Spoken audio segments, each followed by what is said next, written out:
안녕하세요. 저는 산속에서 살았던 68세 박정호입니다. 죽은 아들이 내 눈앞에 나타난 말도 안 되는 제 이야기를 들어주세요. 여러분, 인생이란 게 참 묘하지 않습니까? 젊어서는 앞만 보고 달리다가 나이 들어서야 뒤를 돌아보게 되죠. 저도 한때는 남부럽지 않게 살았습니다. 제가 30살 때였어요. 대학 졸업하고 건설회사에 입사해서 5년쯤 일했을 때 과감하게 독립을 결심했습니다. 그때 아내가 그랬죠. 여보, 정말 회사 그만둘 거예요? 애도 있는데. 영희야, 나를 믿어. 5년 안에 우리도 강남에 아파트 살 거야. 그때 아내 이름이 영희였어요. 참 고운 이름이죠. 성격도 이름처럼 고왔습니다. 시댁 식구들한테도 잘하고 저한테는 더할 나위 없는 아내였죠. 처음엔 정말 힘들었습니다. 작은 사무실 하나 얻어서 직원 둘과 시작했으니까요. 주택 수리부터 시작해서 작은 상가 인테리어, 그러다가 점점 큰 공사를 맡게 됐죠. 1990년대 들어서면서 한국 경제가 호황을 맞았잖아요. 건설 경기도 좋아졌고 저희 회사도 덩달아 성장했습니다. 아파트 시공을 시작하면서 회사는 날개를 달았죠. 정호야, 우리 같이 크게 한번 해보자. 그때 저한테 손을 내민 사람이 김석준이었습니다. 대학 동기였고 저처럼 건설업을 하고 있었죠. 둘이 합치면 시너지가 날 것 같았어요. 그래, 석준아, 우리가 손잡으면 못할 게 없지. 그렇게 동업을 시작했습니다. 정말로 일이 잘 풀렸어요. 정부 발주 공사도 따내고 대기업 하청도 받고 2000년대 들어서는 전국에 우리가 지은 아파트가 10개 단지가 넘었습니다. 집도 강남으로 옮겼죠. 아내가 그렇게 원하던 강남 아파트였어요. 50평대 아파트에 외제차 2대, 아들은 강남 8학군에서 공부하고 남들이 보기엔 완벽한 성공 스토리였습니다. 민수가 20살 되던 해 서울대 경영학과에 합격했어요.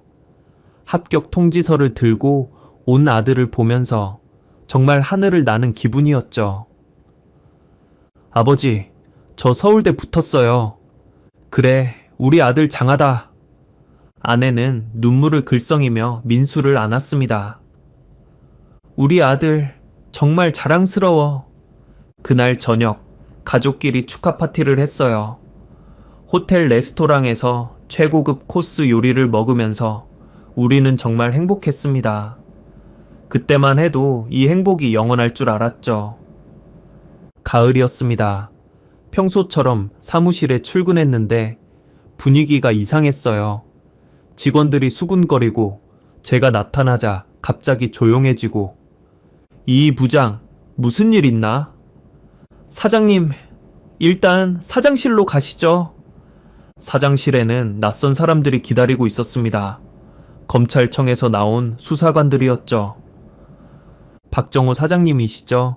횡령 및 배임 혐의로 조사를 받으셔야 합니다. 뭐라고요? 횡령? 무슨 소리를? 그들이 보여준 서류를 보고 저는 충격을 받았습니다. 제 도장이 찍힌 각종 계약서, 제 서명이 들어간 결제 서류들. 하지만 저는 그런 서류를 본 적도 결제한 적도 없었어요. 이건 위조예요. 내가 이런 거 결제한 적 없어. 하지만 수사관들은 제 말을 믿지 않았죠. 서류상으로는 제가 회사 돈 200억을 빼돌린 것으로 되어 있었으니까요. 그날부터 지옥이 시작됐습니다. 검찰 조사를 받으면서 진실이 밝혀졌죠. 30년 지기 친구이자 동업자인 김석준이 모든 걸 꾸민 거였어요. 비서와 짜고 제 도장을 위조했고 회계 담당자를 매수해서 장부를 조작했고 심지어 제 필체를 흉내내서 서명까지 위조했더군요. 완벽한 계획이었죠. 제가 모르는 사이에 회사는 이미 텅 비어 있었고 그 책임은 모두 제게 돌아왔습니다. 법정에서 김석준과 마주쳤을 때 그는 뻔뻔하게 웃고 있었어요. 정호야, 미안하다. 하지만 이것도 다 비즈니스야. 네가 너무 순진했어. 석준아, 우리가 얼마나 오래 알고 지냈는데 어떻게 이럴 수가. 감정적으로 굴지 마. 어차피 늙어서는 혼자 사는 거야. 그 말을 들었을 때 정말 사람이 무서워졌습니다. 30년을 함께한 친구가 하루아침에 악마가 될 수 있다는 게. 재판 결과는 처참했습니다. 증거가 너무 완벽했거든요. 저는 억울했지만 법은 서류를 믿었죠.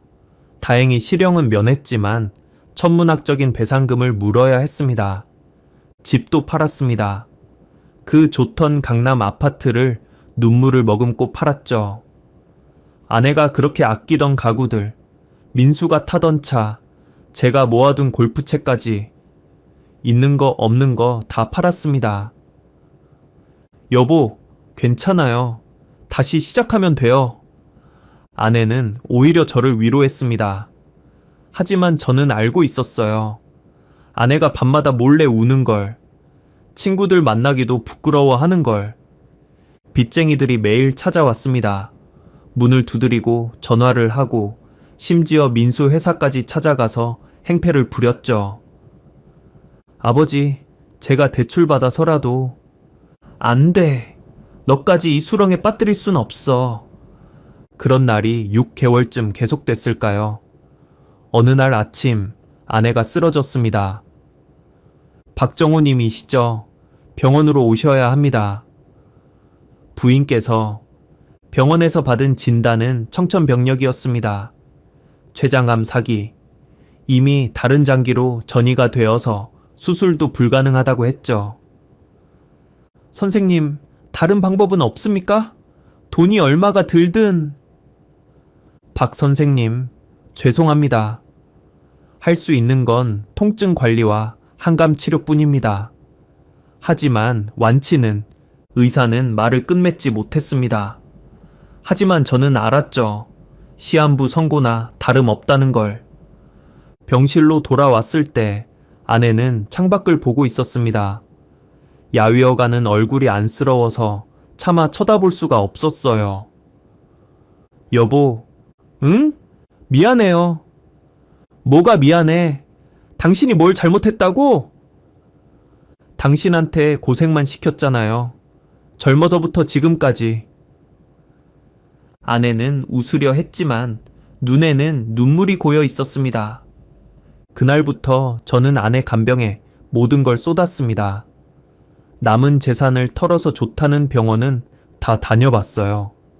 서울대병원, 삼성병원, 아산병원, 심지어 대체의학이라는 것도 해봤습니다.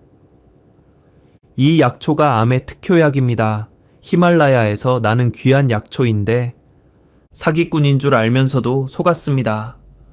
혹시나 하는 마음에 지푸라기라도 잡는 심정으로.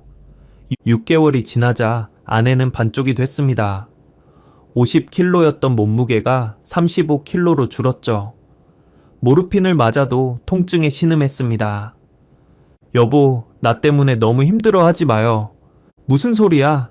당신은 꼭 나을 거야. 거짓말이었죠. 아내도 알고 저도 알고 있었습니다. 하지만 서로를 위해 거짓 희망을 말했어요. 민수가 매일 병원에 왔습니다.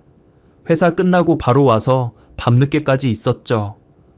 며느리 수연이도 정성껏 간병했습니다. 어머님, 죽 끓여왔어요. 한 숟가락만 드셔보세요. 고마워, 수연아. 우리 민수가 좋은 사람 만났네.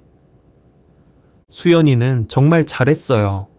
매일 다른 죽을 끓여오고 아내가 좋아하는 꽃을 사오고 병실을 깨끗하게 정리하고. 그때는 정말 고마웠습니다.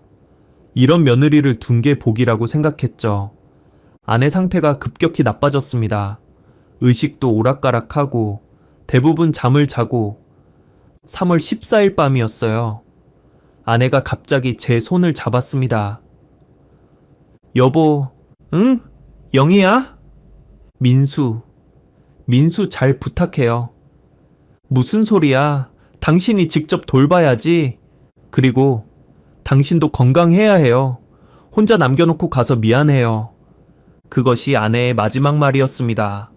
3월 15일 새벽 4시 23분, 아내는 조용히 눈을 감았습니다. 40년을 함께한 동반자가 그렇게 떠났습니다.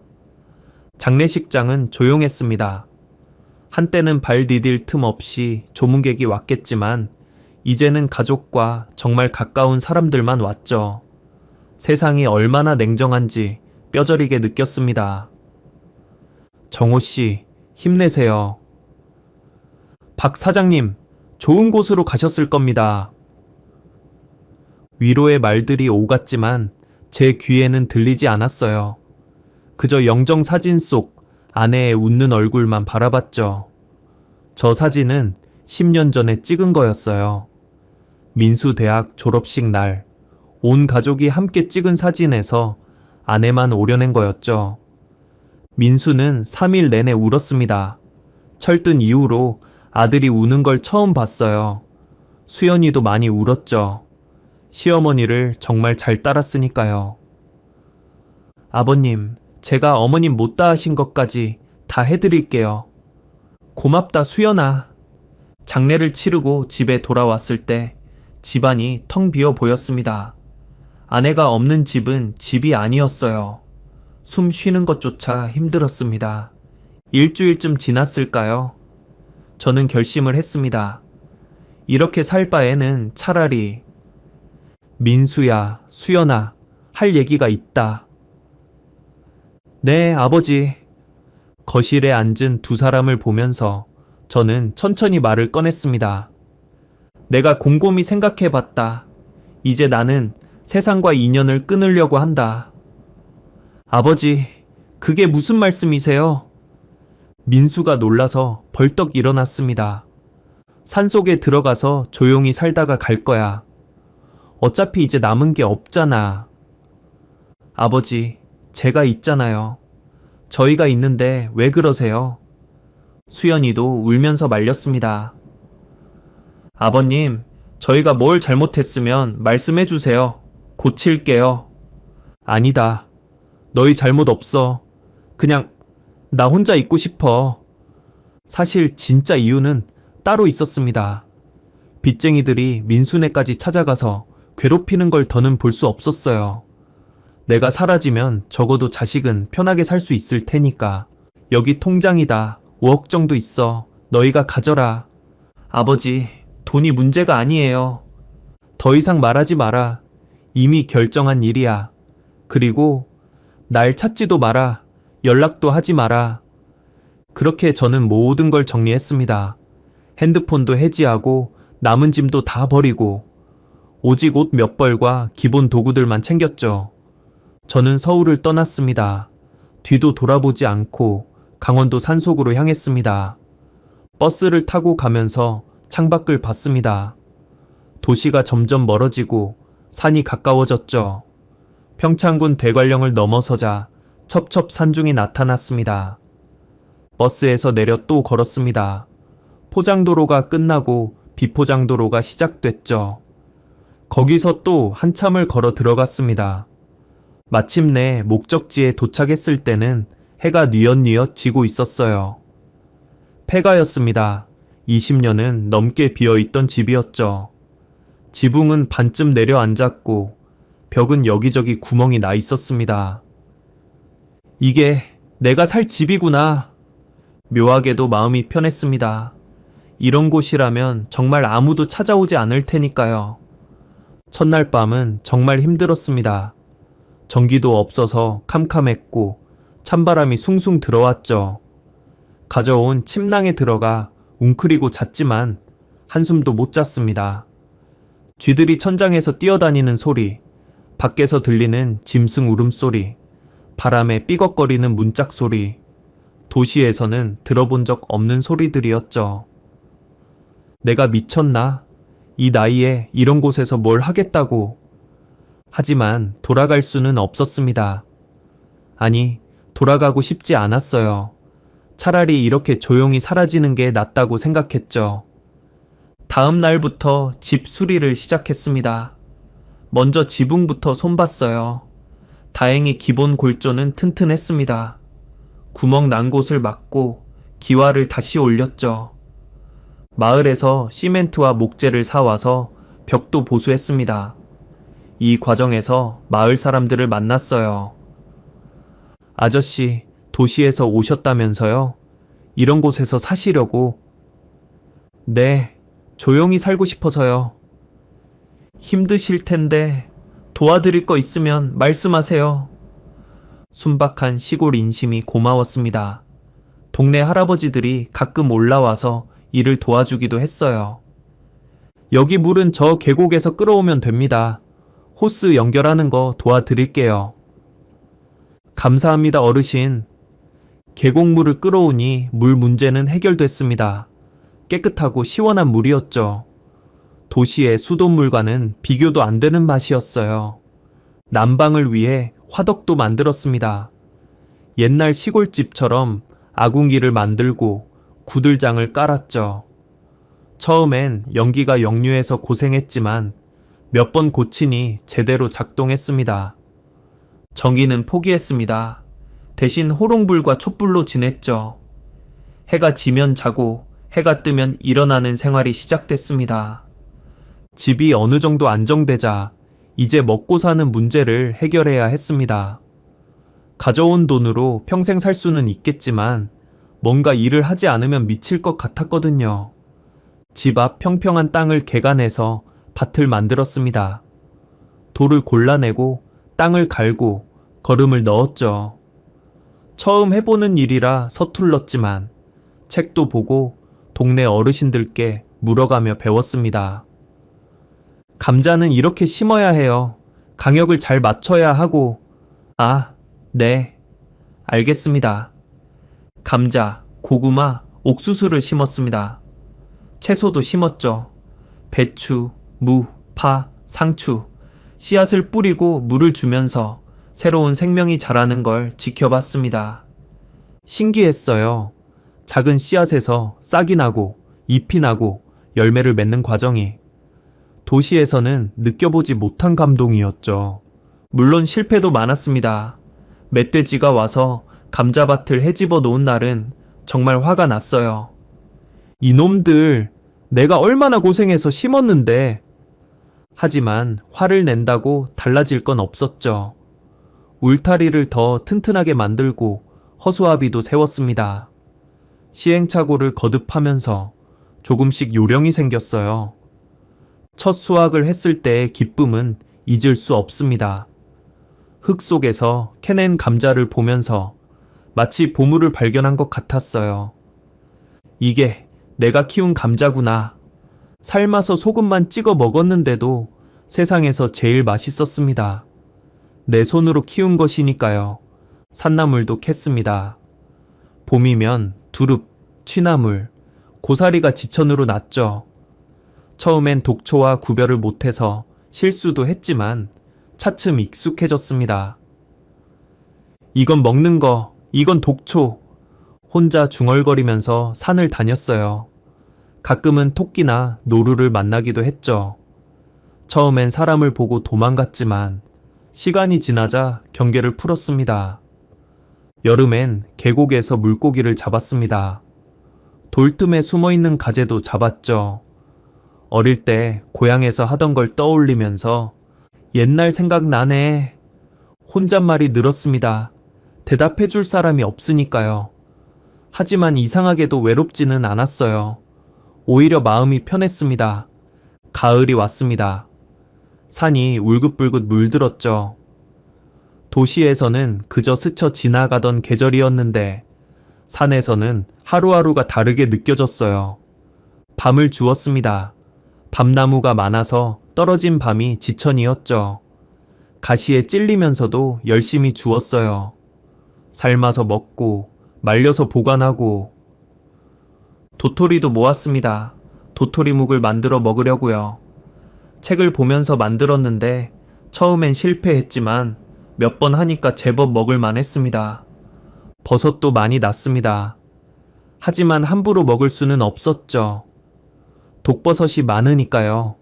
확실한 것만 골라서 먹었습니다.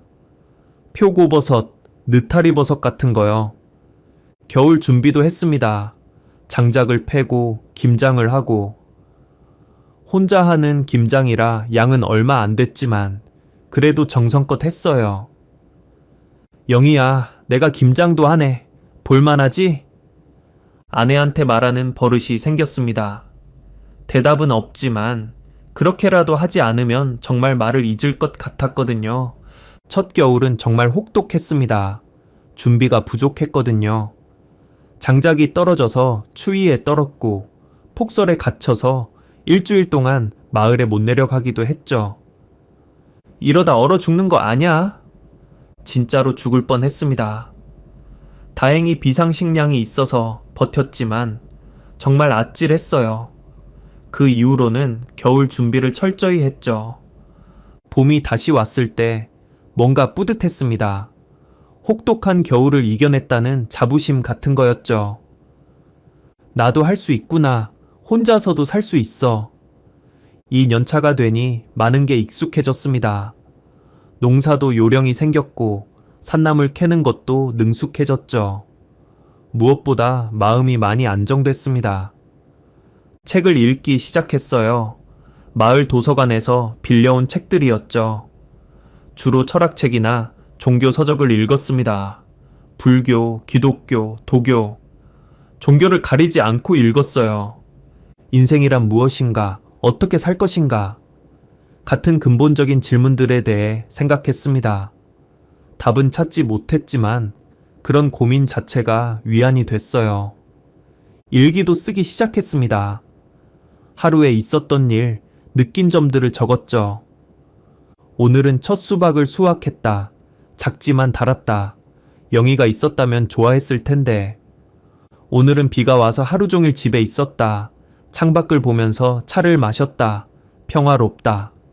이런 식으로 담담하게 적어 나갔습니다. 나중에 보니 일기장이 벌써 3권째였더군요. 중순이었습니다.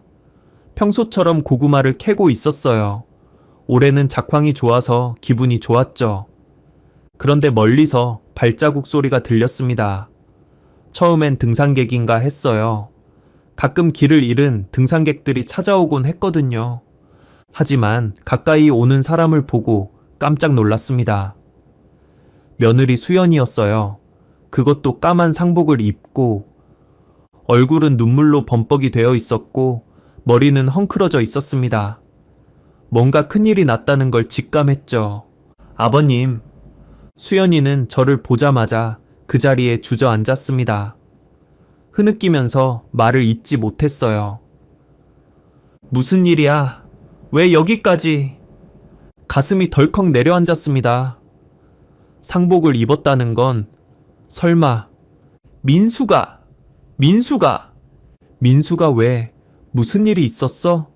죽었어요. 민수가 죽었어요. 그 순간 정말 하늘이 무너지는 것 같았습니다. 다리에 힘이 풀려서 주저앉을 뻔했어요. 아내를 잃고 3년, 이제 겨우 마음을 추스르고 있었는데 아들마저 어떻게, 무슨 일로? 손이 부들부들 떨렸습니다. 수연이를 부축해서 집 안으로 데려갔어요. 따뜻한 차를 끓여주고 좀 진정시킨 다음에 자초지종을 물었죠. 차근차근 말해봐. 어떻게 된 거야? 수연이는 손수건으로 눈물을 닦으며 말하기 시작했습니다. 2주 전에 민수가 필리핀으로 출장을 갔어요. 회사에서 새로운 프로젝트 때문에. 필리핀? 네, 마닐라에서 현지 바이어를 만나기로 했대요. 중요한 계약이라고. 이상했습니다. 민수가 무역 쪽 일을 한다는 건 알았지만 필리핀 출장은 처음 듣는 얘기였어요. 그래서 처음 며칠은 연락이 잘 됐어요. 호텔에 잘 도착했다고, 내일 미팅이라고. 그런데 나흘째부터 연락이 안 되기 시작했어요. 수연이는 또 울먹이기 시작했습니다. 일주일이 지나도 연락이 안 돼서 회사에 물어봤더니 회사에서는 개인 휴가로 알고 있다는 거예요. 개인 휴가? 네, 출장 끝나고 며칠 더 있다가 온다고 했다나요. 그래서 현지 경찰에 실종 신고를 했어요. 뭔가 앞뒤가 맞지 않았습니다. 출장인데 왜 회사는 휴가로 알고 있을까요? 경찰에서 뭐래? 호텔에서 체크아웃한 것까지는 확인됐는데 그 이후로는 행적을 모른대요. 범죄에 휘말렸을 가능성이 높다고. 수연이의 이야기를 들으면서 점점 의구심이 커졌습니다. 3년 동안 세상과 단절하고 살았지만 사람 보는 눈까지 잃은 건 아니었거든요. 첫째, 시간이 이상했습니다. 잠깐 2주 전에 실종됐다고? 네, 아버님. 그런데 왜 이제야 나한테 온 거야? 실종 신고했으면 바로 연락했어야지. 수연이가 당황하는 표정을 지었습니다. 눈을 피하면서 말했죠. 그게 처음엔 제가 혼자 해결하려고 했어요. 아버님께 걱정 끼치고 싶지 않아서. 말이 안 됐습니다. 남편이 실종됐는데 2주 동안 시아버지한테 연락 안 한다? 아무리 제가 산속에 있다고 해도 이런 큰일이 있으면 당연히 알려야 하는 거 아닌가요? 둘째, 감정이 이상했습니다. 수연이는 계속 눈물을 흘렸지만 뭔가 진정성이 느껴지지 않았어요. 마치 연극을 하는 것 같은. 30년 넘게 사업을 하면서 수많은 사람을 만나봤는데 진짜 슬픔과 가짜 슬픔은 구별할 수 있거든요. 셋째, 준비가 너무 잘 되어 있었습니다. 아버님, 사실 이것 때문에 왔어요. 수연이가 가방에서 서류 뭉치를 꺼냈습니다. 보험 서류였어요. 민수가 작년에 생명보험을 들었거든요. 보험금이 30억이에요. 30억. 그 금액을 듣는 순간 모든 퍼즐이 맞춰지기 시작했습니다. 작년에 들었다고? 네, 회사에서 단체로 가입하는 거였는데 민수가 추가로 더 들었어요. 왜? 저도 잘 모르겠어요. 그냥 만약을 위해서라고.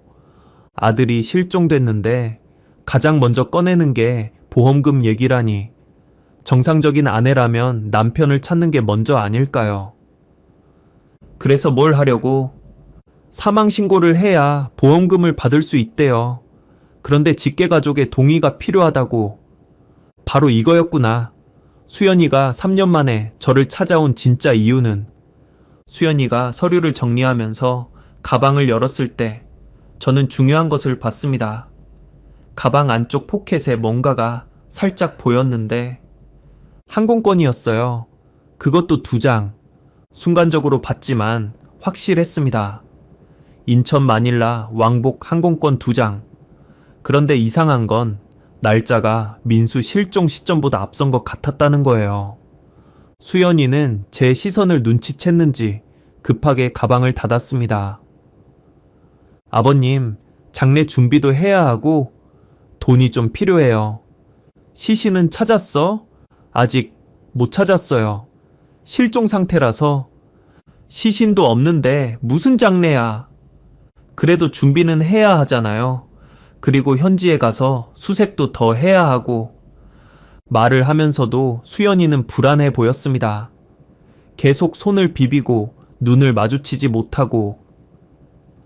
알았다. 내일 마을에 내려가서 준비하마. 정말요? 감사합니다, 아버님. 수연이는 안도하는 표정을 지었습니다. 너무 쉽게 동의해줘서 오히려 의외였나 봐요. 오늘은 여기서 자고 가거라. 밤길은 위험해. 네, 그럴게요. 저녁을 간단히 해 먹었습니다. 된장찌개와 나물 반찬. 수연이는 잘 먹지 못했어요. 입맛이 없나 보구나. 네, 민수 생각하니까 또 연기를 하는군요. 저는 속으로 생각했습니다. 밤이 되자 수연이를 안방에 재웠습니다. 저는 부엌 옆 작은 방에서 잤죠. 하지만 잠이 올 리 없었습니다. 머릿속이 복잡했어요. 아들이 정말 죽었을까? 아니면 무슨 음모가 있는 걸까? 새벽 2시쯤 살며시 일어나서 밖으로 나갔습니다. 수연이가 두고 간 가방을 확인하고 싶었거든요. 하지만 가방은 안방에 있었고 함부로 들어갈 수는 없었죠. 대신 수연이가 온 길을 살펴봤습니다. 발자국을 따라가 보니 혼자 온 게 아닌 것 같았어요. 다른 발자국이 중간까지 있다가 돌아간 흔적이 있었거든요. 누군가 중간까지 데려다 줬구나. 점점 의심이 커졌습니다. 뭔가 크게 잘못됐다는 직감이 들었어요. 다음 날 새벽, 저는 일찍 일어났습니다. 아니, 사실 한숨도 못 잤죠. 밤새 고민한 끝에 결론을 내렸습니다. 직접 확인해야겠다. 3년 만에 산을 내려가기로 한 거예요. 아들의 생사를 확인하기 전까지는 아무것도 믿을 수 없었습니다. 수연이를 깨웠습니다. 일어나거라. 같이 내려가자. 아, 네. 아버님. 둘이서 산을 내려갔습니다. 3년 만에 걷는 하상일이었죠. 발걸음은 무거웠지만 마음은 급했습니다. 버스 정류장에 도착했을 때 수연이가 말했습니다. 아버님, 저는 먼저 가볼게요. 준비할 게 많아서. 그래라. 수연이가 탄 버스를 배웅하고 저는 다음 버스를 기다렸습니다. 그리고 핸드폰 가게로 갔죠. 아저씨, 선불폰 하나 주세요. 네, 여기 있습니다. 3년 만에 다시 잡는 핸드폰이었습니다. 번호도 새로 받았죠. 옛날 번호는 이미 정리했으니까요. 그 다음은 은행이었습니다. 산에 들어가기 전에 비상금을 숨겨뒀거든요. 혹시 모를 상황에 대비해서 2천만 원 출금해 주세요. 네, 고객님, 신분증 확인하겠습니다. 현금을 찾아서 배낭에 넣었습니다. 이제 서울로 가야 했어요. 서울행 버스 안에서 창밖을 봤습니다. 3년 동안 많이 변했더군요. 새로운 건물들이 들어서고 도로도 넓어지고 세상은 나 없이도 잘 돌아가는구나. 서울에 도착해서 제일 먼저 찾아간 곳은 최 실장 사무실이었습니다. 다행히 아직 같은 곳에서 일하고 있었어요. 어이고, 이게 누구야? 박 사장님. 최 실장은 저를 보고 깜짝 놀랐습니다. 정말 산에 들어가신 줄 알았는데 소문으로만 들었거든요. 최 실장, 부탁이 있어서 왔어. 무슨 일이신지 일단 앉으세요. 차라도 한잔 하시면서. 최 실장 사무실에서 모든 상황을 설명했습니다. 아들의 실종, 며느리의 이상한 행동, 30억 보험금. 최 실장의 표정이 점점 굳어졌습니다. 확실히 이상하네요. 제가 한번 제대로 조사해 보겠습니다. 돈은 충분히 줄 테니까 확실하게 알아봐줘. 걱정 마세요. 3일만 시간을 주십시오. 제가 가진 모든 인맥을 동원해서 파헤쳐 보겠습니다. 3일 후 최 실장 사무실에 다시 갔습니다. 그가 준비한 자료를 보고 저는 충격을 받았어요. 박 사장님, 마음 단단히 먹으셔야 합니다. 뭘 알아냈는데? 최 실장이 사진 한 장을 보여줬습니다. CCTV 화면을 캡처한 것이었는데 수연이가 어떤 남자와 호텔에 들어가는 장면이었어요. 이게 언제 찍은 거야? 6개월 전입니다. 그리고 이 남자와 정기적으로 만났어요. 일주일에 2~3번씩. 가슴이 철렁 내려앉았습니다. 하지만 예상 못한 건 아니었어요. 이 남자가 누군데? 조사해보니 전과가 있는 사람이더군요. 보험 사기로 2번, 사문서 위조로 1번. 전문 사기꾼이에요. 최 실장이 또 다른 서류를 보여줬습니다. 그리고 이게 더 충격적인데 민수 씨 명의로 된 보험이 1개가 아니에요. 뭐? 총 5개 회사에 가입되어 있습니다. 다 합치면 50억이 넘어요. 모두 최근 1년 사이에 가입한 거고요. 50억. 머리가 핑 돌았습니다. 이건 명백히 계획된 범죄였어요. 또 하나 수연 씨 통장 거래 내역을 확인해 봤는데 최 실장이 보여준 자료를 보고 또 한 번 놀랐습니다. 실종 신고 직전에 5억이 입금됐다가 바로 인출된 기록이 있었어요. 이 돈이 어디로 갔는지 추적해 봤더니 해외로 송금됐더군요. 필리핀으로. 필리핀? 네, 그리고 수연 씨가 필리핀행 항공권을 여러 장 구매한 기록도 있습니다. 그것도 다른 사람 명의로. 퍼즐이 맞춰지기 시작했습니다. 수연이와 그 남자가 짜고 민수를 필리핀으로 유인한 다음 혹시 민수가 정말로 아직 단정할 수는 없습니다. 시신이 발견된 것도 아니고 실종 상태일 뿐이죠. 그럼 살아있을 수도 있다는 거야? 가능성은 있습니다. 보험금을 타려면 사망이 확인되어야 하는데 단순 실종으로는 힘들거든요. 희망이 생겼습니다. 아들이 살아있을지도 모른다는 희망이. 최 실장, 하나만 더 부탁해. 뭔데요? 수연이가 필리핀에서 접촉한 사람이 있는지 알아봐줘. 알겠습니다. 제가 필리핀에도 아는 사람이 있으니까 알아보죠. 이틀 후 최 실장이 연락을 했습니다. 박 사장님, 찾았습니다. 수연 씨가 필리핀 현지 브로커와 통화한 기록이 있어요. 브로커? 네, 김 사장이라고 불리는 한국인인데 그쪽에서는 유명한 사람이래요. 깨끗하지 못한 일을 전문으로 한다고. 더 이상 망설일 이유가 없었습니다. 고맙네, 최 실장. 나머지는 내가 직접 확인하겠어. 박 사장님, 위험할 수 있습니다. 경찰에 신고하시는 게... 아니야. 확실한 증거를 잡기 전까지는 섣불리 움직일 수 없어. 그날로 필리핀행 비행기표를 끊었습니다. 3년 만에 타는 비행기였죠. 여권도 다시 만들어야 했고 준비할 게 많았지만 서둘렀습니다. 인천공항에서 비행기를 기다리면서 생각했어요. 민수야, 아빠가 간다. 살아있기만 해라. 4시간의 비행 끝에 마닐라 니노이 아키노 국제공항에 도착했습니다. 후덥지근한 공기가 폐를 채웠죠. 공항을 나와서 택시를 탔습니다. 어디로 가시겠습니까? 마카티 지역의 호텔로 가주세요. 일단 거점을 만들어야 했습니다. 호텔에 체크인하고 짐을 풀었죠. 그리고 본격적인 수색을 시작했습니다.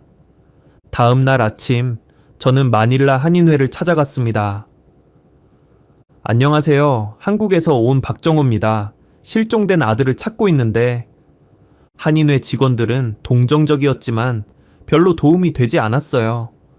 필리핀은 넓고 실종 사건도 많아서. 현지 경찰에 신고는 하셨나요?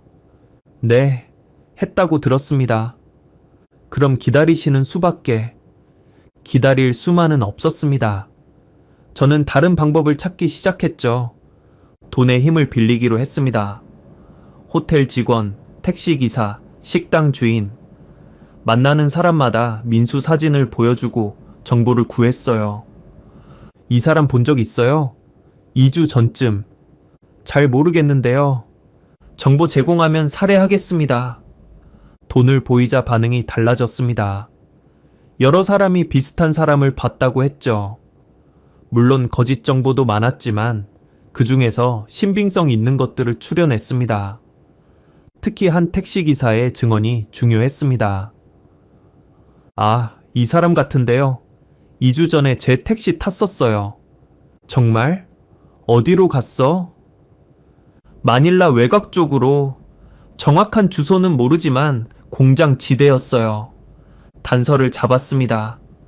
저는 그 택시기사를 고용했죠. 오늘 하루 나랑 같이 다니자. 일당은 충분히 줄게. 네, 보스. 택시기사와 함께 마닐라 외곽을 돌아다녔습니다. 민수가 갔을 만한 곳들을 하나하나 확인했죠. 그러다가 한국 식당에서 중요한 정보를 얻었습니다. 이 사람요? 봤어요. 2주 전쯤 우리 식당에 왔었는데. 식당 주인 아주머니가 확신에 찬 목소리로 말했습니다. 혼자 왔어요? 아니요. 한국 여자하고 필리핀 남자 둘이랑 같이 왔었어요. 좀 이상했어요. 뭐가 이상했는데요? 이 남자분 표정이 안 좋아 보이고 억지로 끌려온 것 같았어요. 심장이 빠르게 뛰기 시작했습니다. 민수가 확실했어요.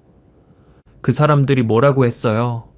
한국말로 뭐라고 했는데 여자가 조금만 참아 뭐 이런 말을 했던 것 같아요. 식당 주인의 증언으로 확신을 얻은 저는 이제 김 사장을 찾기 시작했습니다. 최 실장이 알려준 정보를 토대로 수소문했죠. 마닐라 차이나타운의 한 여행사를 찾아갔습니다. 겉으로는 평범한 여행사였지만 뒤로는 별의별 일을 다 한다는 곳이었죠. 김 사장 만나러 왔습니다.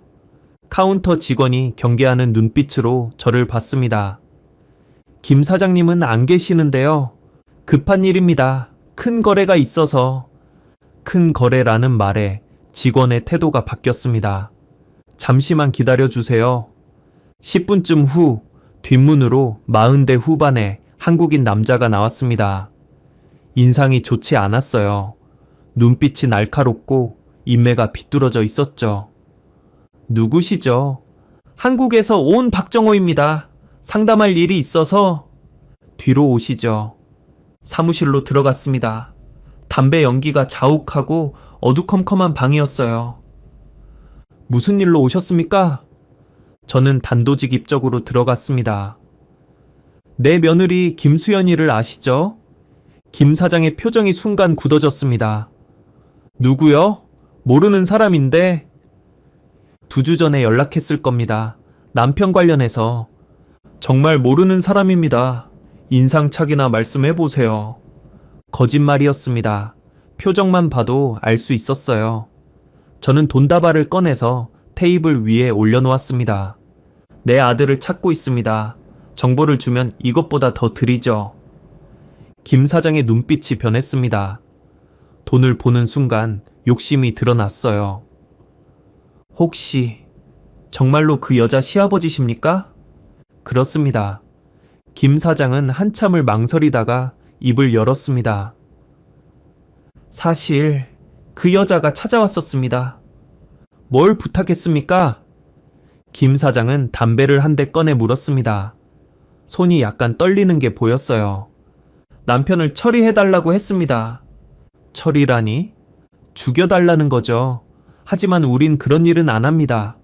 돈이 아무리 많아도. 저는 주먹을 꽉 쥐었습니다. 며느리가 정말로 아들을 죽이려 했다니. 그래서 어떻게 했습니까? 거절했죠. 하지만 그 여자가 계속 매달렸어요. 다른 방법은 없냐고. 그래서 제안을 했습니다. 죽이는 건 안 되지만 잠시 가둬두는 건 도와줄 수 있다고. 가슴이 뛰기 시작했습니다. 그럼 민수가 살아있다는 거잖아요. 어디에 가뒀습니까? 그건 정말 모릅니다. 거짓말하지 마시오. 제가 소리를 지르자 김 사장이 놀랐습니다. 정말입니다. 그 여자가 장소는 자기가 알아서 한다고 했어요. 우린 그냥 사람만 소개해줬을 뿐. 누굴 소개해줬는데? 현지 갱단 애들이요. 돈만 주면 뭐든 하는 놈들. 김 사장에게서 갱단 두목의 연락처를 받아냈습니다. 쉽지 않았죠. 돈도 더 줘야 했고 협박도 좀 했습니다. 이 번호로 연락하면 라몬이라는 놈이 받을 겁니다. 조심하세요. 위험한 놈들이에요. 여행사를 나와서 현지 경찰 출신 필리핀인을 찾았습니다. 호텔 매니저가 소개해준 사람이었죠. 호세라고 합니다. 도와드릴 일이 있다고 들었습니다. 네, 제 아들을 찾고 있습니다. 납치된 것 같은데. 호세는 전직 경찰답게 날카로운 눈빛을 가지고 있었습니다. 얼마나 지불하실 수 있습니까? 충분히 드리겠습니다. 아들만 찾으면. 알겠습니다. 제가 팀을 꾸리죠. 호세는 신뢰할 만한 사람들을 모았습니다. 전직 군인, 경찰 출신들이었죠. 돈도 돈이지만 한국인 아버지가 아들을 찾는다는 사연에 감동한 사람들도 있었어요. 우리는 김 사장이 준 번호로 연락을 시도했습니다.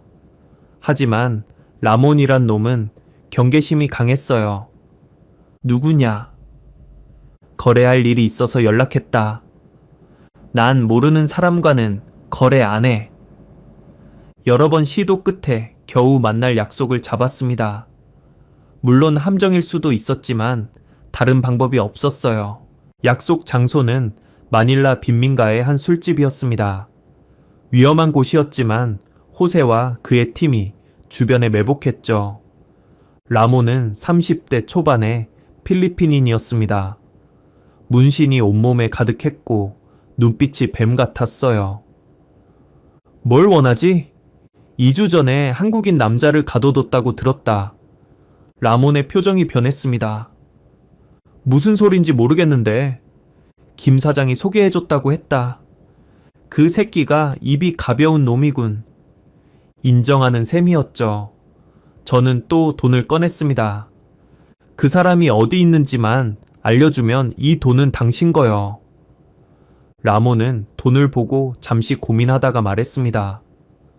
돈을 더 줘야겠는데? 얼마를 원하오? 협상 끝에 금액을 정했습니다. 비쌌지만 아들을 찾을 수만 있다면 내일 밤에 데려가 주지. 하지만 조건이 있어. 뭔데? 당신만 와야 해. 그리고 본 것에 대해 입 다물어야 해. 위험한 제안이었지만 선택의 여지가 없었습니다. 다음 날 밤 약속된 장소에서 라몬을 만났습니다. 물론 호세팀이 멀리서 따라오고 있었죠. GPS 추적기도 몸에 숨겼고요. 따라와. 라몬의 차를 타고 1시간쯤 달렸습니다. 마닐라 외곽의 공장 지대로 향했죠. 점점 인적이 드물어졌습니다. 폐공장 앞에서 차가 멈췄습니다. 여기야. 2층에 있어. 같이 가시오. 그건 계약에 없었어. 난 여기까지만이야. 라몬은 돈을 받고 사라졌습니다. 저는 혼자 폐공장으로 들어갔죠. 건물 안은 캄캄했습니다. 손전등을 켜고 조심스럽게 계단을 올랐어요. 2층에 올라가니 철문이 하나 있었습니다. 자물쇠가 걸려 있었는데 준비해온 절단기로 끊었죠. 철컥 소리와 함께 문이 열렸습니다.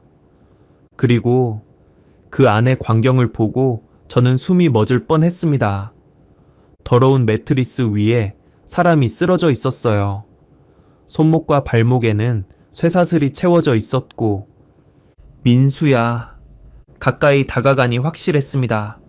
수염이 덥수룩하게 자라고 얼굴은 초췌했지만 분명 제 아들이었어요. 민수야! 정신 차려! 제 목소리를 듣고 민수가 힘겹게 눈을 떴습니다. 초점 없는 눈동자가 저를 향했죠. 아, 아버지? 믿을 수 없다는 표정이었습니다. 그럴 만도 했죠.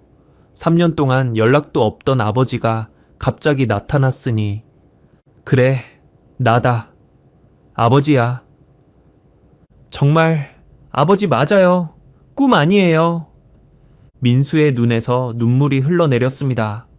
저도 참을 수 없었어요. 꿈 아니야. 이제 다 끝났어. 아버지가 데리고 나갈게. 쇠사슬을 끊는 동안 민수가 힘겹게 말했습니다. 어떻게 여기를. 나중에 다 얘기하자. 지금은 나가는 게 먼저야. 쇠사슬을 끊고 민수를 부축해 일으켰습니다. 2주 동안 제대로 먹지 못했는지 뼈만 앙상했어요. 걸을 수 있겠니? 네, 할 수 있어요. 비틀거리면서도 민수는 걸었습니다. 살고자 하는 의지가 대단했죠.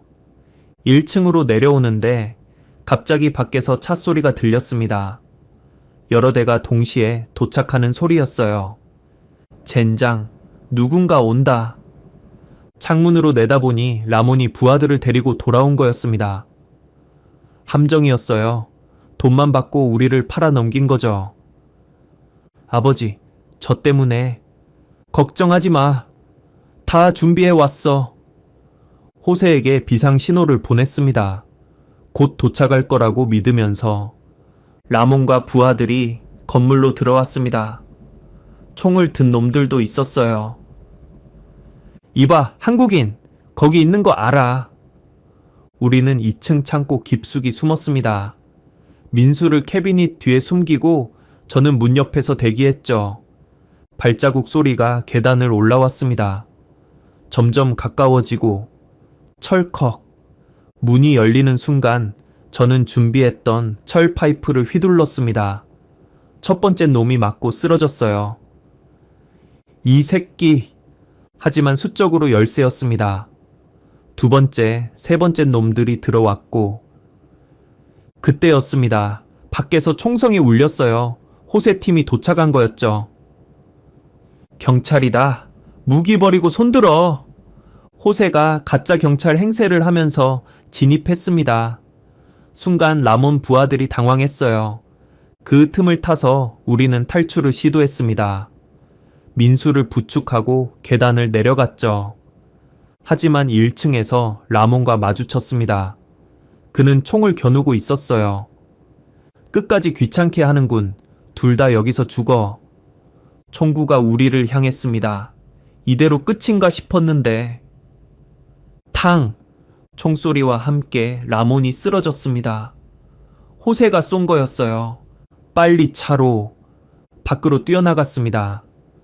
총격전이 벌어지고 있었지만 호세팀이 제압하고 있었어요. 준비된 채 올라타자마자 운전수가 미친 듯이 엑셀을 밟았습니다. 대사관으로 가. 뒤에서 추격해오는 차들이 있었지만 운전수의 실력이 좋았습니다. 마닐라 시내에 복잡한 길을 누비면서 따돌렸죠. 30분쯤 달렸을까. 드디어 한국 대사관이 보였습니다. 문 열어. 긴급 상황이다. 경비원들이 우리를 보고 문을 열어줬습니다. 차가 대사관 안으로 들어가는 순간 안도의 한숨이 나왔어요. 추격하던 차들은 대사관 앞에서 멈췄습니다. 감히 대사관까지 쳐들어올 수는 없었겠죠. 살았다. 살았어. 민수를 끌어안고 울었습니다. 정말 간신히 살아난 거였어요. 대사관 직원들이 놀라서 달려왔습니다. 무슨 일이십니까? 제 아들입니다. 납치됐다가 구출했는데 의사가 필요해요. 일단 안으로 모시겠습니다. 민수는 즉시 대사관 의무실로 옮겨졌습니다. 의사가 진찰을 하는 동안 저는 영색의 상황을 설명했죠. 2주 전에 실종 신고가 들어왔던 사건이군요. 가족이 직접 구출하셨다니. 네, 아내가. 아니, 그 여자가 계획한 일이었습니다. 제가 가져온 증거들을 보여줬습니다. 보험 서류, 통화 기록, 사진들. 영사의 표정이 굳어졌습니다. 심각한 사건이네요. 일단 안전이 최우선입니다. 대사관에서 보호해드리겠습니다. 그날 밤은 대사관 숙소에서 보냈습니다. 민수는 링거를 맞으면서 잠들었죠. 의사 말로는 큰 외상은 없지만 영양실조와 탈수가 심하다고 했습니다. 민수가 깨어났을 때 저는 옆에 앉아 있었습니다. 아버지, 정말 아버지 맞죠? 그래, 나다. 어떻게 3년 동안 연락도 없으시더니. 미안하다. 정말 미안해. 민수가 천천히 자신이 겪은 일을 얘기하기 시작했습니다. 수연이가 필리핀에 같이 가자고 했어요. 결혼 기념일이라면서 회사에는 출장이라고 하고. 그래서 처음 이틀은 정말 여행이었어요. 관광도 하고 맛있는 것도 먹고. 그런데 셋째 날 밤에 민수의 목소리가 떨렸습니다. 호텔에서 나가자고 하더니 이상한 곳으로 데려갔어요. 거기서 필리핀 남자들이 기다리고 있었고 수연이가 뭐라고 했어. 미안하다고. 하지만 이렇게 할 수밖에 없다고. 자기도 살아야 한다고. 분노가 치밀어 올랐습니다. 어떻게 사람이 그럴 수가 있을까요? 그리고는 그냥 가버렸어요. 절 그 사람들한테 맡기고. 그 뒤로는 못 봤어? 한번 왔었어요. 일주일쯤 지났을 때 제가 잘 있는지 확인하러. 민수는 그때 수연이가 했던 말을 들려줬습니다. 빨리 끝내고 싶은데 너무 무서워서 못하겠다고. 그냥 굶어 죽기를 기다린다고. 인간이 아니었습니다. 짐승보다 못한 존재였죠. 사흘 후 우리는 한국행 비행기에 올랐습니다. 대사관에서 긴급 여권을 만들어줬고 현지 경찰과의 협조도 마무리됐죠. 비행기 안에서 민수가 물었습니다. 아버지, 한국 가면 수연이가 있겠죠? 아마도. 무서워요. 다시 뭔 짓을 할지. 걱정하지 마. 이제 아버지가 다 해결할게. 인천공항에 도착했을 때 예상대로 수연이가 나와 있었습니다. 아직도 연기를 하려는 건지 눈물을 글썽이며 달려왔죠. 여보, 정말이야? 살아있었어? 어떻게 된 거야? 하지만 민수는 차갑게 밀어냈습니다. 다가오지 마. 여보, 나야, 수연이야. 왜 이래? 경찰 불렀어. 곧 올 거야. 수연의 얼굴이 하얗게 질렸습니다. 그제야 상황을 파악한 것 같았어요. 무슨 소리야? 여보, 내가 얼마나 걱정했는데. 그만해. 민수가 소리쳤습니다. 공항에 있던 사람들이 다 쳐다봤죠. 그때 경찰이 도착했습니다. 우리가 미리 연락해둔 거였어요. 김수연 씨죠? 살인미수 및 감금, 보험 사기 혐의로 체포합니다. 아니에요. 이건 오해예요. 여보, 말 좀 해봐. 수연이는 끝까지 발악했지만 소용없었습니다. 수갑이 채워지고 연행되었죠. 공항을 나오면서 민수가 말했습니다. 아버지, 이제 어디로 가요? 일단 병원부터 가자. 제대로 검사 받아야지. 아버지는요? 다시 산으로 가실 건가요? 그 질문에 저는 잠시 생각했습니다. 3년 동안 정들었던 산속 생활. 하지만 이제는 달라져야 했죠. 아니다. 이제 내 곁에 있을 거야. 민수의 눈에 눈물이 고였습니다. 정말요? 그래. 이제 혼자 두지 않을게. 수연이 체포된 후 경찰 조사가 본격적으로 시작됐습니다. 제가 필리핀에서 수집한 증거들과 민수의 증언, 그리고 국내에서 추가로 발견된 증거들이 합쳐지면서 사건의 전모가 드러났죠. 수연의 내연남도 곧 체포됐습니다. 최모 씨라는 35살 남자였는데 전과가 화려했어요. 보험 사기로 2번, 사문서 위조로 1번, 결혼 사기로 1번. 경찰서에서 수연과 최모 씨의 관계를 설명해 줬습니다. 두 사람은 2년 전부터 만났습니다. 처음엔 우연한 만남이었다고 하는데 2년 전이면 네, 박정호 씨 아내분이 돌아가신 직후네요. 충격적이었습니다. 시어머니 장례식 끝나고 바로 다른 남자를 만났다는 거잖아요. 계획은 1년 전부터 시작됐습니다. 민수 씨 명의로 여러 보험을 가입하고 누가 주도했습니까? 둘이 같이 계획했다고 합니다. 하지만 아이디어는 최모가 낸 것 같아요. 경험이 있으니까. 민수는 검찰 조사를 받으면서 더 많은 사실을 알게 됐습니다.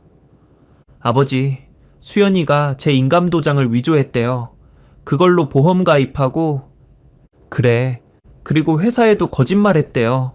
제가 휴가 낸다고 미리 얘기해놨다나. 치밀한 계획이었습니다. 하지만 한 가지 계산 못한 게 있었죠. 산속에 있던 아버지가 나타날 거라는 것. 재판이 시작됐습니다. 법정은 방청객들로 가득했어요. 이런 엽기적인 사건은 드물었으니까요. 검사가 공소 사실을 읽었습니다. 피고인 김수연은 공범 최모와 공모하여 남편을 살해하고 보험금 50억 원을 편취하려 했습니다. 사례가 여의치 않자 필리핀 현지 범죄 조직을 이용해 피해자를 감금하고 수연은 변호사를 통해 계속 부인했습니다. 저는 남편을 사랑했습니다. 단지 행방불명된 남편을 찾으려 했을 뿐.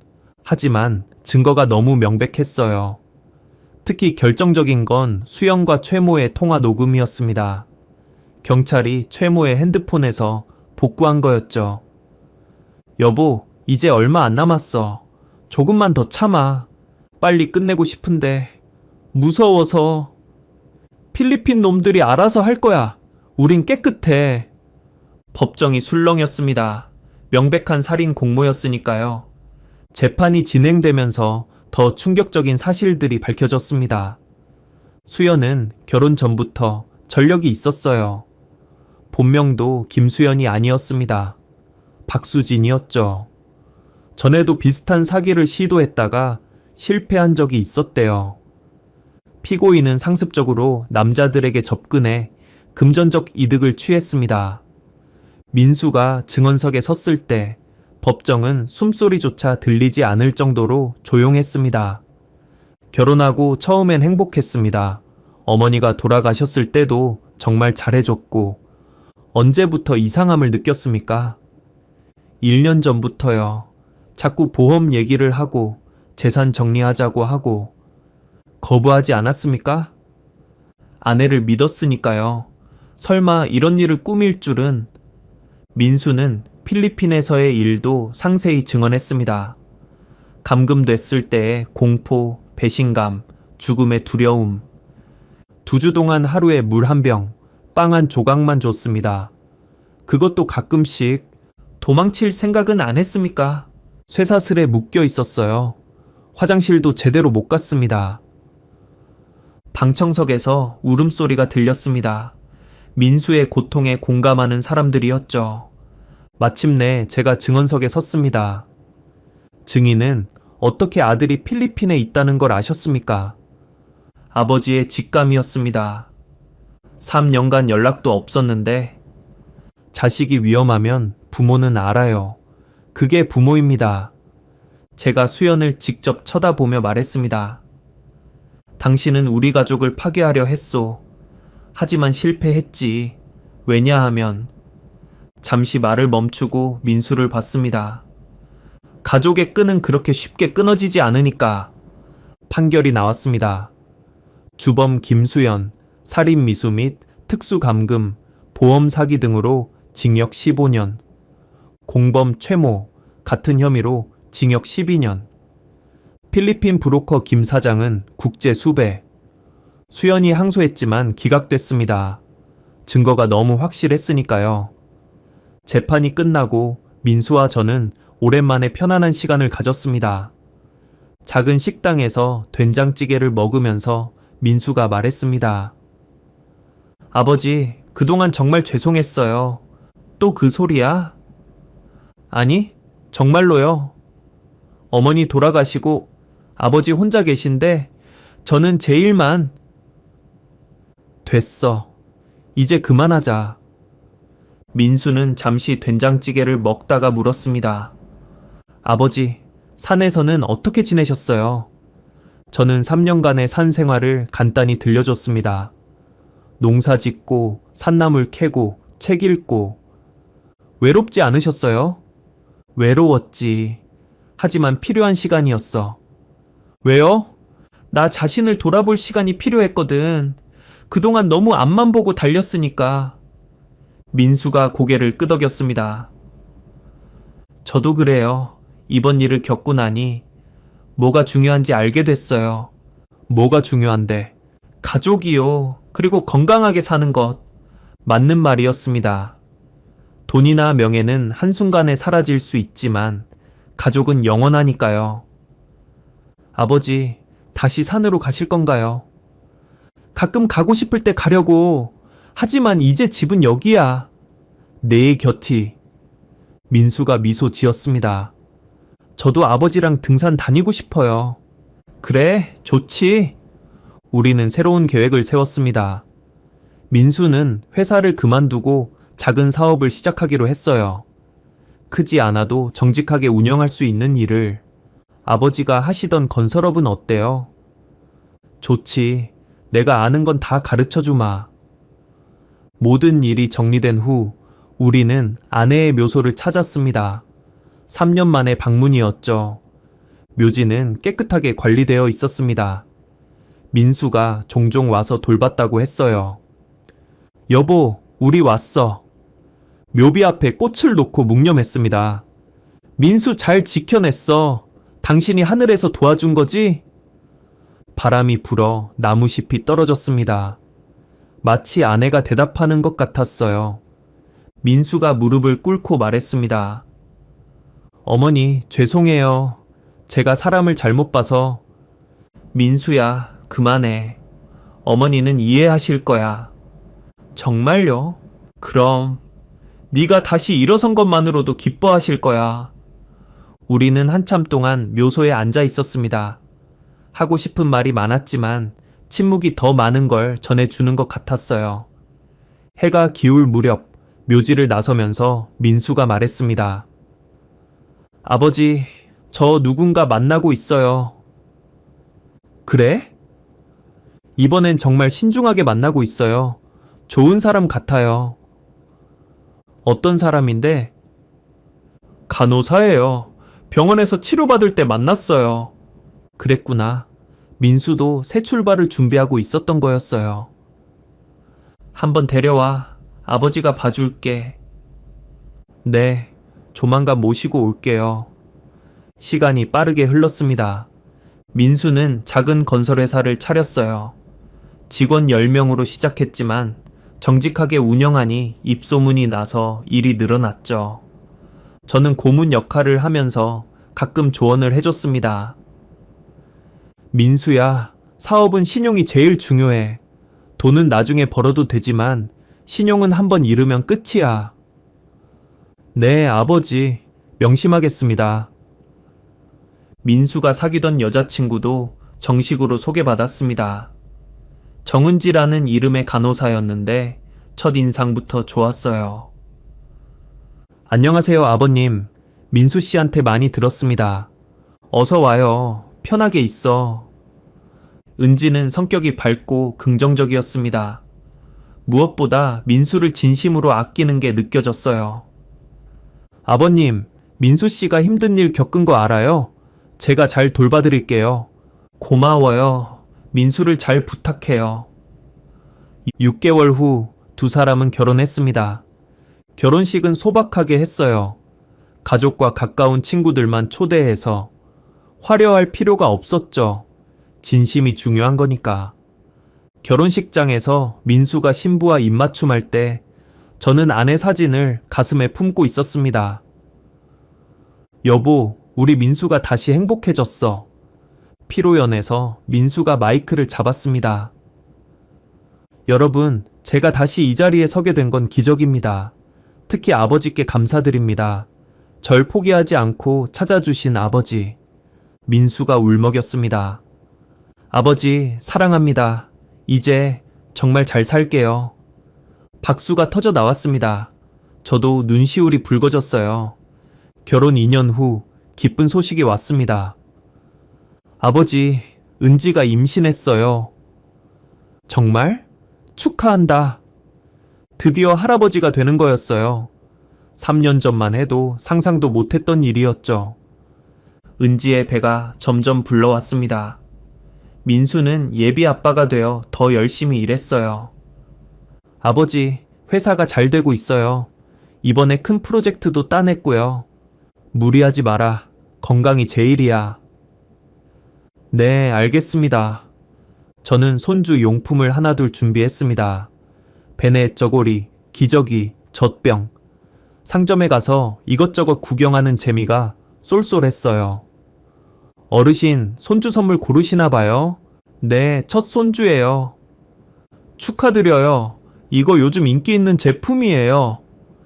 드디어 손주가 태어났습니다. 건강한 남자아이였어요. 아버지, 이름을 지어주세요. 정원이라고 하자. 발을 정해 으뜸원. 좋아요. 박정원. 정원이를 처음 안았을 때 그 느낌은 잊을 수 없습니다. 작고 따뜻한 생명체가 제 품 안에서 숨쉬고 있었어요. 이 아이는 행복하게 자라야 해. 우리가 겪은 일은 겪지 않도록. 정원이는 잘 자랐습니다. 100일 돌 하나하나가 다 기적 같았어요. 돌잔치 때 민수가 말했습니다. 아버지 덕분에 이렇게 행복합니다. 진짜로요. 나도 너희 덕분에 행복해. 정말이었습니다. 가족이 있다는 것, 그것만으로도 충분했어요. 어느 날 저는 오랜만에 산이 그리워졌습니다.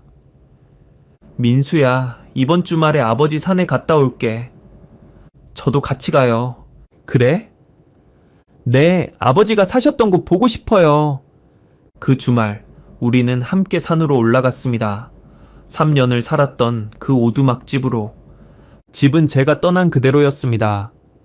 조금 더러워졌지만 여전히 튼튼했어요. 여기서 정말 사셨어요? 그래. 저 화덕에서 불 피우고 저 밭에서 농사 짓고. 민수는 신기한 듯 이곳저곳을 둘러봤습니다. 대단하세요. 저라면 하루도 못 버텼을 거예요. 처음엔 나도 그랬어. 하지만 적응되더라. 우리는 집 앞 평상에 앉아 막걸리를 마셨습니다. 도시에서는 느낄 수 없는 고요함이 있었어요. 아버지, 가끔 여기 오시고 싶으시죠? 그래. 하지만 이제는 잠깐씩만 와도 충분해? 왜요? 진짜 집은 너희가 있는 곳이니까. 해가 지면서 산 전체가 붉게 물들었습니다. 정말 아름다운 광경이었어요. 아버지, 나중에 정원이도 데려와요. 자연을 느끼게 해주고 싶어요. 좋지. 할아버지가 농사도 가르쳐주고. 우리는 그날 밤 오두막에서 잤습니다.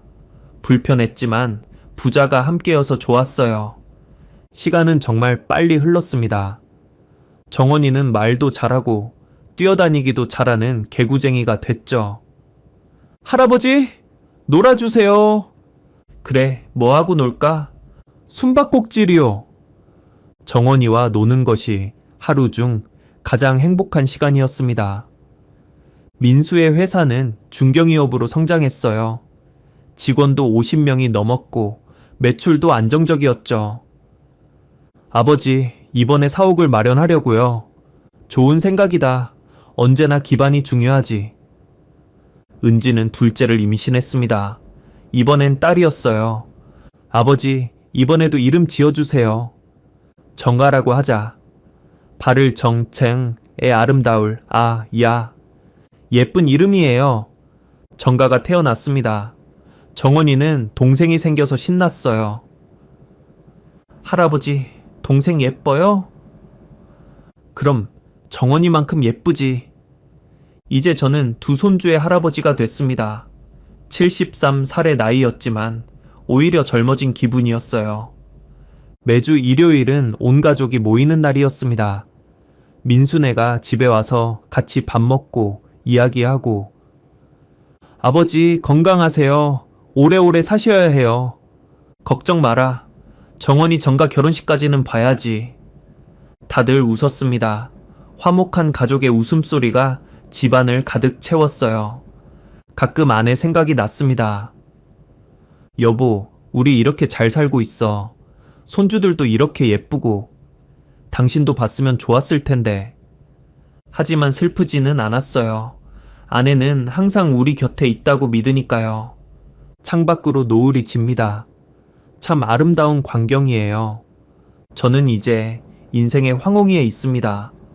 하지만 후회는 없어요. 돈을 잃고 아내를 잃고 모든 걸 포기하고 산으로 들어갔던 시절. 죽은 줄 알았던 아들을 찾으러 필리핀까지 갔던 일. 그 모든 것이 제 인생이었고 그 덕분에 지금의 행복이 있으니까요. 여러분, 제 이야기를 끝까지 들어주셔서 감사합니다. 살다 보면 정말 힘든 일이 많습니다.